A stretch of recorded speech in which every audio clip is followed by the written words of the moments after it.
Salut les topiens, vous le savez, je suis assidûment la construction de Universal Epic Universe pour ceux qui ne seraient pas encore au courant. Et bien entendu, je vous renvoie à ma vidéo précédente sur le sujet. Universal Epic Universe, c'est le prochain parc à thème Universal qui ouvrira probablement courant de l'année 2025. Tous les regards sont braqués sur Universal Epic Universe pour une raison principale, il vient enrichir le resort de Universal Orlando. Jusque-là, il n'y avait que 2 parcs dans ce resort, 3 en comptant le parc aquatique. Ça fera donc désormais 4 avec Universal Epic Universe. Un resort qui, par sa structure, commence de plus en plus à ressembler à Walt Disney World, notamment en termes de quantité d'attractions proposées. Et donc, ça va sans doute aussi augmenter la durée de séjour des visiteurs. Bref, c'est un challenger très sérieux de Walt Disney World, surtout que les créateurs de Universal Epic Universe, à grand renfort de communication assez impressionnante, promet d'ouvrir l'un des parcs à thème les plus avancés au monde, notamment d'un point de vue technologique, mais aussi d'un point de vue storytelling. Et ça fait plusieurs mois qu'Universal dévoile chaque mois le détail des attractions qui seront proposées dans les différents lands. Donc on sait concrètement ce qui va se passer par exemple à Super Nintendo World, à Dark Universe, dans la zone Dragon et dans le Celestial Park. Le mystère entoure toujours la zone Harry Potter, ou plutôt la zone Wizarding World, qui intégrera une attraction sur l'univers du ministère de la magie.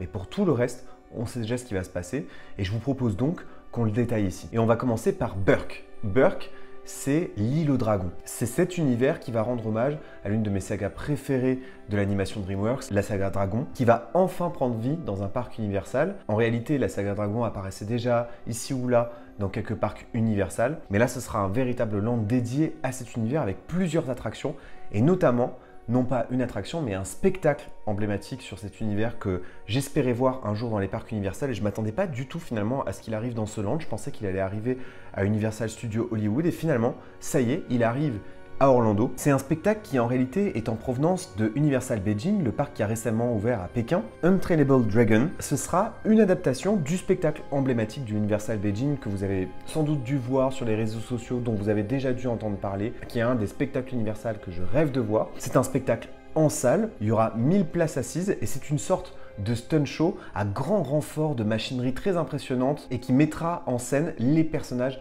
emblématique de la saga. Et le spectacle impressionne énormément le public puisque à un moment donné, dans la salle, le dragon s'envole au-dessus du public. Au-delà de l'effet machinerie, en fait, à la fois les costumes et les décors sont magnifiques. C'est un spectacle vraiment très poétique et ça rappelle le savoir-faire d'Universal en matière de stunt show et de spectacle. Il y a aussi une autre attraction dans ce land. Elle est plusieurs fois apparue sur des concept art, mais c'était un peu flou, on savait pas trop de quoi il s'agissait. Maintenant, on le sait. Il y aura un coaster familial qui ira quand même jusqu'à 72 km/h, qui va se balader dans le land. C'est une sorte de training d'entraînement pour les visiteurs qui pourront, pendant quelques instants, essayer d'imaginer ce que ça fait que de voler sur le dos d'un dragon grâce à cette machine qui parcourt donc tout le land et qui est censée aussi renforcer l'atmosphère du land et le rendre encore plus vivant puisque c'est un coaster en extérieur qui se balade vraiment dans le décor. Il n'y aura pas d'inversion, mais il y aura plusieurs zones d'accélération. Et cette attraction s'appellera Hiccups Wing Gliders. C'est aussi un des lands qui va comporter le plus de zones aquatiques. Donc il y a un lagoon qui entoure en fait ce land et qui intègre une nouvelle attraction qui va s'appeler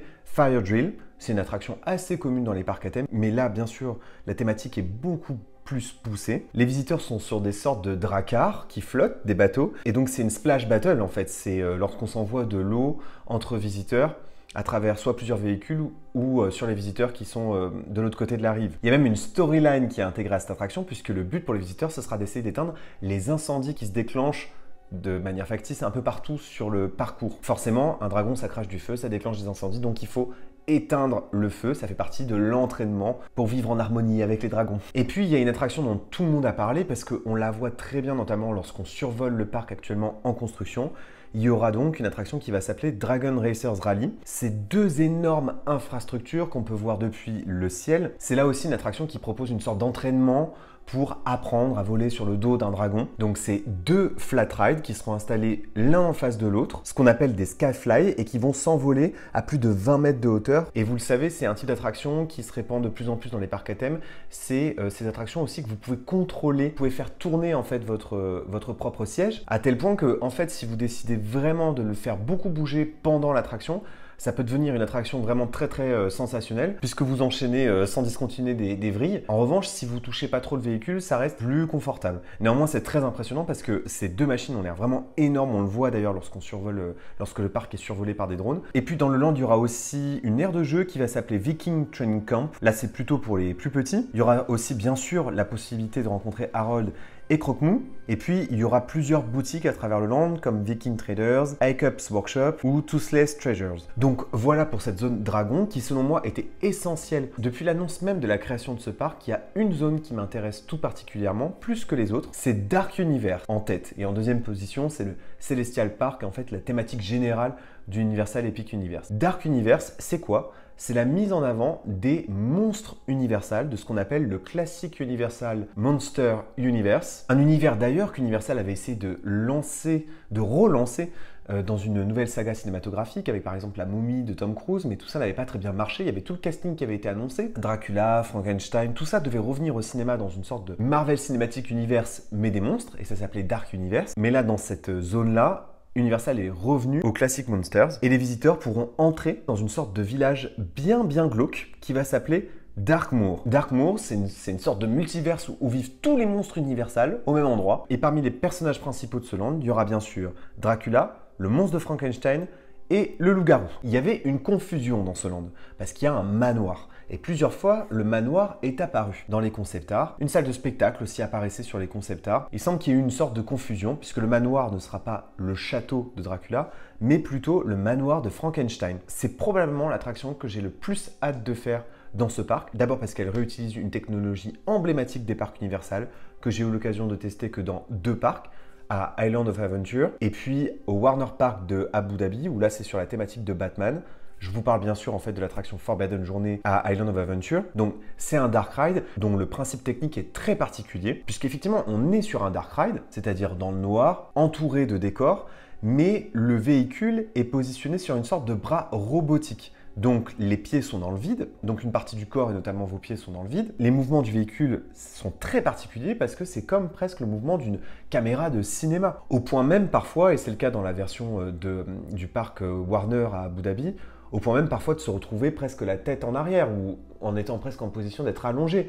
C'est une attraction qui existe d'ailleurs en France, mais elle est statique. C'est Danse avec les robots au Futuroscope. C'est ce principe technique-là. Donc paraît-il qu'ils vont pousser plus loin le principe technique de cette attraction, puisqu'apparemment les mouvements seront plus évolués, il y aura moins d'écran, beaucoup plus de décors réels. Apparemment, elle sera aussi beaucoup plus sensationnelle et effrayante que Forbidden Journey, qui est déjà très impressionnante. Déjà, la scène des détraqueurs, la première fois, ça m'avait vraiment marqué. L'attraction s'appellera The Frankenstein Experiment, l'expérience de Frankenstein. C'est une exploration dans les catacombes du manoir, où Frankenstein est en train de mettre au point une invention qui va lui permettre de contrôler les autres monstres qui composent le land et son manoir. On va découvrir le résultat de son expérience, mais évidemment tout ça va dégénérer et les visiteurs vont sans doute se retrouver comme des victimes collatérales de cette expérimentation. Il y a une deuxième attraction de ce land dont on a déjà parlé, elle a déjà été bien identifiée lorsque notamment on voit des images aériennes du parc.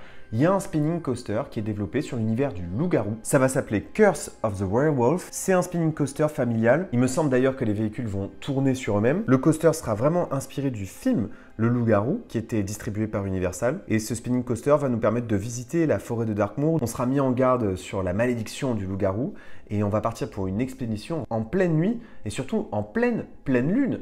Ce qui évidemment n'est pas une bonne idée de se balader dans la forêt lorsqu'il y a la pleine lune parce que évidemment le loup-garou peut vous attaquer et c'est ce qui va se passer. Dans ce land, il y a aussi un décor qui a l'air incroyable, un moulin en feu. Ça va s'appeler The Burning Blood Tavern. C'est une taverne où les humains se réfugient là pour aller chasser les monstres justement, pour essayer de les dénicher dans la forêt, dans le village, et pour les capturer. Et c'est en réalité un restaurant. Et donc dans la taverne, il y a des sortes de trophées de chasse avec des corps de monstres à moitié découpés. Et puis il y aura aussi bien sûr la possibilité de rencontrer les monstres dans un meet qui s'appellera Meet the Monsters. Et puis il y aura une autre expérience qui s'appellera Darkmoor Monster Makeup Experience. C'est le même principe un peu que Princesse d'un jour, vous savez, pour ressortir avec une gueule de monstre. Mais vraiment le Dark Universe, j'ai très hâte de découvrir ça parce que Universal, c'est là où ils peuvent se démarquer par rapport à Disney en attirant une clientèle un peu plus adulte, plus en quête de sensations, là où Disney cherche à tout prix le tout public en quelque sorte. Et j'espère justement que ça poussera Walt Disney World à ouvrir cette zone sur les méchants Disney, parce que évidemment que le public a un attachement tout particulier aux méchants. Au-delà de ça, les anti-héros et surtout les antagonistes, les méchants, sont très appréciés. On le voit notamment à Halloween. Les Universal Horror Nights est un succès incroyable, donc il était temps de faire ça et j'ai très hâte de voir comment va réagir le public et j'ai très hâte de voir aussi si les Horror Nights auront lieu notamment dans le Dark Universe. Et enfin, on en sait plus sur le Super Nintendo World et celui de Universal Epic Universe sera un peu plus grand. Il va accueillir une nouvelle zone qui devrait d'ailleurs bientôt exister dans les autres parcs Universal. On sait qu'il y aura la fameuse attraction Mario Kart Brother Challenge.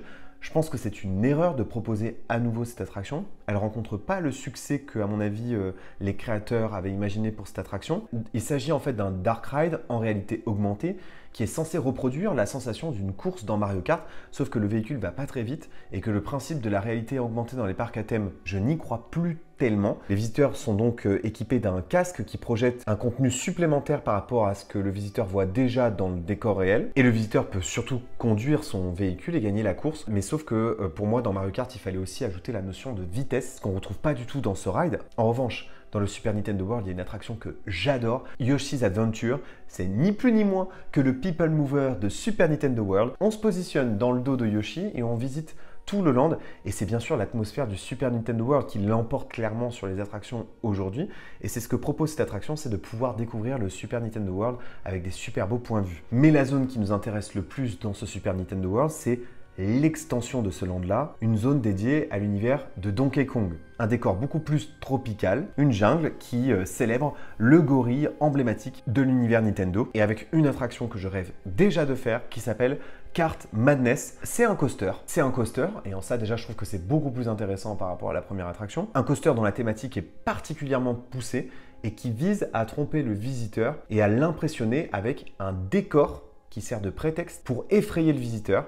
Tout au long du parcours, il y a des rails en dessous du véhicule qui semblent être les vrais rails du véhicule, mais en réalité, le principe technique est un peu particulier. Le bras et les rails ne sont pas ceux que vous voyez devant vous, mais en réalité, ils sont perpendiculaires au véhicule, ce qui permet de donner l'illusion au visiteur que lorsque, par exemple, les rails disparaissent, ça donne l'illusion que d'un seul coup, on va tomber sans pouvoir anticiper le mouvement du véhicule. Il n'y aura pas d'écran dans ce parcours, c'est vraiment que du coaster et du décor réel. Et c'est un coaster qui va se balader aussi dans tout le land, qui n'est pas seulement en intérieur, mais aussi un petit peu en extérieur. J'ai l'impression qu'il n'y a que 4 places par véhicule, donc il faudra voir aussi le débit de l'attraction. Mais alors ça vraiment, j'ai hâte de voir pour savoir si l'effet fonctionne lorsqu'on est dans le véhicule, c'est-à-dire lorsque, admettons, les rails disparaissent, est-ce que vraiment on est du coup dans une situation d'inconfort parce qu'on ne sait pas dans quelle direction le véhicule va aller. Et puis parmi les autres zones de Universal Epic Universe, il y a le Celestial Park, dont on a déjà parlé à plusieurs reprises. C'est cette zone qui rend hommage à la thématique principale du parc, l'astronomie, et avec une attraction principale, Starfall Racers, alors qui a changé de nom en raison d'un problème de propriété intellectuelle, et avec le fameux Dueling Coaster, fabriqué par MacRide, sur un parcours de plus de 1,5 km, et dont une certaine partie du tracé se culmine à plus de 40 mètres de hauteur. Ce sera l'attraction la plus sensationnelle du parc, le coaster emblématique de tout le parc. Il y a toujours un coaster emblématique à Universal, et celui-là sera en fait intégré à la thématique principale du parc. Il ne reste plus que le Wizarding World. C'est un peu le climax de leur communication. Ils vont sans doute dévoiler quelques éléments dans quelques jours, mais ils avaient déjà dit dans des communications précédentes qu'ils ne souhaitaient pas révéler la technologie ni trop d'histoire autour de l'attraction principale sur le ministère de la magie avant l'ouverture du parc, pour vraiment faire une surprise aux visiteurs. Bref, j'ai tellement hâte de visiter ce parc, vous ne pouvez pas savoir à quel point. Je ne vous cache pas que dès 2025, je vais aller le découvrir. J'ai très hâte de lire vos avis, vos impressions sur ces premières attractions qui sont dévoilées ici. Et merci d'avoir regardé cette vidéo, Utopiens. N'oubliez pas que vos rêves sont éternels. Bye!